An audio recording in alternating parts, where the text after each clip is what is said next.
Meu nome é Ricardo, sou professor de matemática, que tem o livro, vocês vão precisar do livro para acompanhar as aulas. Quem não tem o livro pode se dirigir até a escola, pegar o livro, página 6.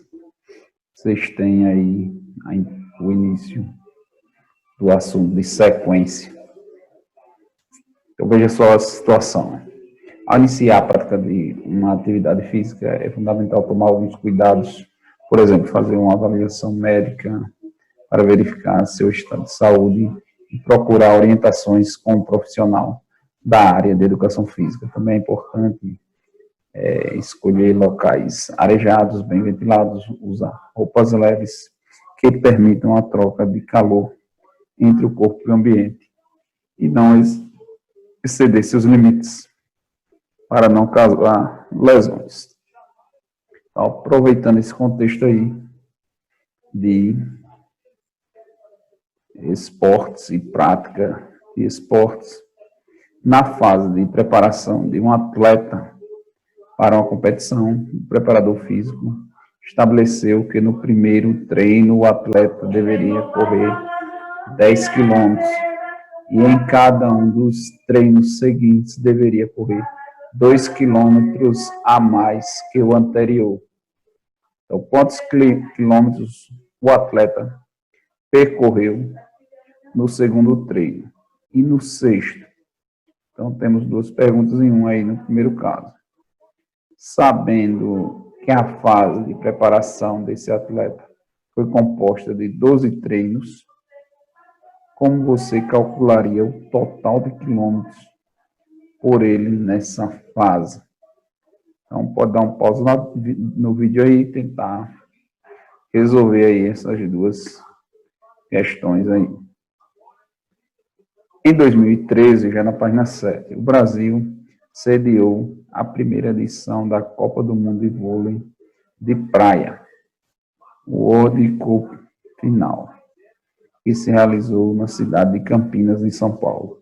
O Brasil foi campeão nas duas competições, feminina e masculina, com as duplas Maria Elisa e Thalita e Emanuel e Alisson. Então, aí, na primeira coluna você tem a posição, na segunda coluna você tem o país. Então, você tem Brasil ficou em primeiro, Estados Unidos em segundo, Letônia em terceiro e a Alemanha ficou em quarto. Observe que a classificação é apresentada associando-se cada número natural de 1 a 4 ao nome de um país. Essa associação determina uma sequência em que o número 1 corresponde ao primeiro elemento, o 2 ao segundo, o 3 ao terceiro, o 4 ao quarto elemento da sequência. Vamos apresentar essa associação em um diagrama de flecha, indicando por A o conjunto de números naturais, de 1 a 4, e B, o conjunto dos países classificados nas 4 primeiras posições. Note que cada elemento de A está associado a um elemento de B. Dessa forma, nós temos uma função de A em B. Essa situação é um exemplo de sequência finita que determinamos a seguir, que é uma sequência finita, é toda função de domínio A, 1, 2, 3, até N, com A estando contido nos naturais não nulos e contra domínio B, sendo B um conjunto qualquer não vazio. No meu caso aí eu tenho o B, um conjunto de países, de 4 países que participaram da competição. No primeiro exemplo, você tem uma função G e temos 2 diagramas, o diagrama C e o diagrama D. O diagrama C é o domínio, do diagrama D é o contradomínio. Então, a função vai ficar como 5, raiz de 7, 2 quintos, 3 e 3. Então, eu tenho aqui Nessa forma de representação de sequência, os parênteses indicam que a ordem em que se apresentam os elementos deve ser mantida. Isto é, se trocarmos a ordem do elemento pelo menos dois elementos distintos, né? No caso, ele tocou aí o 5 e o 7, obtemos outra sequência. Então, o parênteses me garante que a sequência vai ser mantida. Outro exemplo, sendo A 1, 2, 3, 4 até 40, a função h de A em R, né, tal que h de n é igual a 3n ao quadrado menos 1, representa a sequência finita H1, H2, H3, até chegar em H40, em que eu vou pegar aqui um lápis, ficar mais fácil de representar. Então, você tem aqui, na função h, né, essa equação aqui, ó. A função é representada por 3n2 menos 1. Então, no lugar do n, vou colocar os elementos que estão nesse conjunto aqui, no conjunto A. Então, o primeiro elemento é 1. Então, 1 ao quadrado dá 1 vezes 3, dá 3 menos 1, 2. Então, aqui eu vou ter o H1, que é o primeiro termo da minha sequência, é 2. O segundo termo da minha sequência, colocar no lugar do n o 2, 2 ao quadrado dá 4, 4 vezes 3, 12 menos 1, 11. A mesma coisa eu vou fazer com o 3, com o 4 e assim por diante. E fiz aqui com o último elemento, que é o 40. Então, minha sequência ficou o seguinte: 2, 11, 26, 47, reticência, né, que aqui seria o quinto, sexto e assim por diante, até 4.799, já que é uma sequência finita. Também podemos definir sequência infinita. O que é sequência infinita? É toda função de domínio dos naturais, né, não nulos, e contradomínio B, sendo B um conjunto qualquer não vazio. Então, temos aí dois exemplos. No primeiro exemplo, ele diz o quê? Seja a função dos naturais não nulos, nos reais, tal que f de n igual a 2n, quer dizer que a função vai ser o dobro, né? O contradomínio eu vou ter o dobro do domínio, que é 2n. Então, para cada elemento aqui, eu vou dobrar ele. Então, se eu tenho no domínio aqui dos naturais, eu tenho o número 1, o dobro de 1 é 2. O dobro de 2, 4, o dobro de 3, 6 e assim por diante. Então, formou os números naturais pares, não nulos, que não tem o zero, porque no domínio não tem o zero. E a letra B, seja a função g dos naturais não nulos também é R, tal que g de n igual a menos 1 elevado a n. Essa é a sequência infinita, menos 1, 1, menos 1, 1, menos 1, 1 e assim por diante. Então, sempre variando entre o menos 1 e 1, porque quando o expoente é ímpar, você vai ter um número negativo. Quando o expoente é par, você vai ter um número 1 positivo. Então, vai ficar variando entre 1 e menos 1 essa sequência aí. Outro exemplo de sequência infinita. Termos de uma sequência. Cada elemento de uma sequência também é chamado de termo da sequência. Em uma sequência, o termo que ocupa a posição de número n é indicado pelo símbolo AN. Isto é, A1, A2, A3, A4, para representar o primeiro termo, o segundo, o terceiro e o quarto. E AN representando o enésimo termo aí.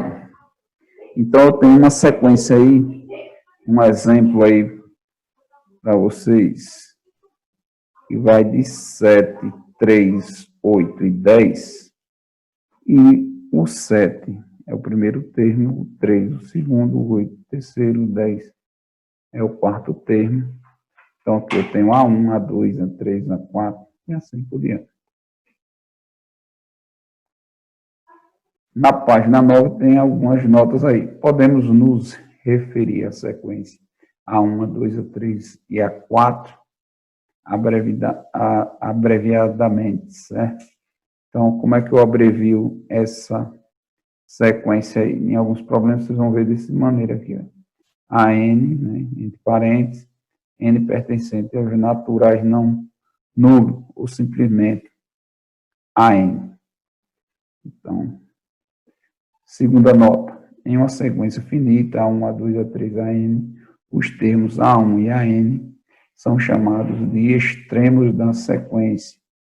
Quem fica nas extremidades, certo? Aqui e aqui, o primeiro termo e o último são extremos. Dois termos, AI e AJ, são equidistantes dos termos se somente se a quantidade de termos que representam A1 é igual à quantidade de termos que sucedem a AJ, no caso que antecedem A1 e que sucedem a AJ. Terceiro, um termo AM é chamado de termo médio de uma sequência finita com número ímpar de termos se e somente se a quantidade de termos que antecedem a M é igual à quantidade de termos que sucedem. Então, para essas duas notas eu tenho um exemplo aqui. Vai de A1 até A61. Então, os extremos são quem? A1 e o A61. Quem são termos equidistantes? O A4 e o A58 são equidistantes, por quê? Aqui eu tenho o A4 e aqui eu tenho o A58. Os que antecedem o A4 são 3 elementos. Os que sucedem o A58 também são 3 elementos. Isso faz do A4 e do A58 termos equidistantes. A gente vai ver muito essa palavrinha aqui. Assim como poderia ser o A3 com o A59 aqui. Agora, o termo médio, quem é? É o que fica no centro. Veja que nessa sequência aqui, até 61, tem um termo que fica exatamente no meio. Já que ele é ímpar, eu vou ter uma quantidade igual aqui, são 30 elementos antes, 30 elementos depois. Como eu tenho 61, 30 mais 30, 60, mais 1, esse que fica no meio dá 61. Um conjunto de informações capaz de determinar todos os termos de uma sequência e a ordem que se apresentam é chamado de lei de formação da sequência. Vamos ver alguns exemplos. Então, você tem aí, seja N a sequência tal que A1 é 3, AN mais 1 é igual a 4, mais AN. Então, vamos fazer essa sequência aqui. O primeiro termo, ele já me deu 3. O segundo termo a gente vai formar substituindo o N pelos números naturais aí. Então, aqui eu vou ter, no lugar do N, eu vou colocar o número 1. Na linha aqui, estou escrevendo tudo que tem ali na segunda linha, só que no lugar do N eu estou substituindo por 1. Então, aqui eu vou ter o segundo elemento, porque o mais 1 é 2. Então, A2 igual a 4 mais A1. Mas eu já sei que é A1 que é 3. Então, 4 mais 3 igual a 7. Eu vou substituir agora por 2. Vou ter o terceiro T. Eu já sei quem é o A2, que é o segundo termo que eu encontrei aqui no início. Então, eu tenho 4 mais A2 é 7. Então, eu vou ter o terceiro termo sendo 11. Substituir por 3 e vou ter aqui 4 mais o terceiro T, que é 11. Então, aqui eu vou ter 15. Então, tem uma sequência aqui já. 3, 7, 11, 15. E assim vai. Então, essa sequência aí eu fiz por essa lei de formação que eu tinha aí na letra A. Na letra B, você tem que considerar a sequência n tal que a n é igual a n ao quadrado menos 1. Como é que a gente vai resolver? No lugar que tem o n, eu vou colocar os números naturais. Então, 1 ao quadrado menos 1, 2 ao quadrado menos 1, 3 ao quadrado menos 1, 4 ao quadrado menos 1. Eu tenho aqui uma sequência já, 0, 3, 8, 15, e aí vai. Na letra C, ele diz a sequência dos números primos positivos em ordem crescente. Isso aqui é uma propriedade. O que é que ele tem que determinar? O número C primo positivo e está na ordem crescente. Então, veja que o número é 2, 3, 4, 5, 7 e 11. Observe que a lei de formação dessa sequência não foi expressa por uma equação, como nós fizemos antes, mas pela propriedade de que os números sejam primos positivos e estejam em ordem crescente. Esse exemplo mostra que a lei de formação de uma sequência pode não ser uma equação. Vocês têm na página 10 uma atividade, mas antes eu vou deixar uma atividade, eu vou colocar um link para essa atividade, Torre de Hanoi, e vou colocar no Zap. Vocês vão me entregar, fazer as atividades que tem nessa pequena atividade que vocês vão fazer, e entregar também pelo Zap. Vocês fazem no caderno as questões e me entrega no Zap até o dia 30, no privado. Segunda atividade é da página 10, vocês também entregam pelo Zap, e eu vou deixar um formulário do Google Formulário para vocês responderem. Eu vou deixar o link, e aí vocês me respondem também essa mesma atividade. Primeiro vocês vão fazer a atividade no caderno, não precisa copiar as questões completas, vocês fazem as respostas. Eu vou até aí página 10 e faz os cálculos de cada questão e me coloca aí, tira foto, manda no privado para mim. Depois responde as mesmas questões aí no formulário que eu vou deixar o link aí, certo?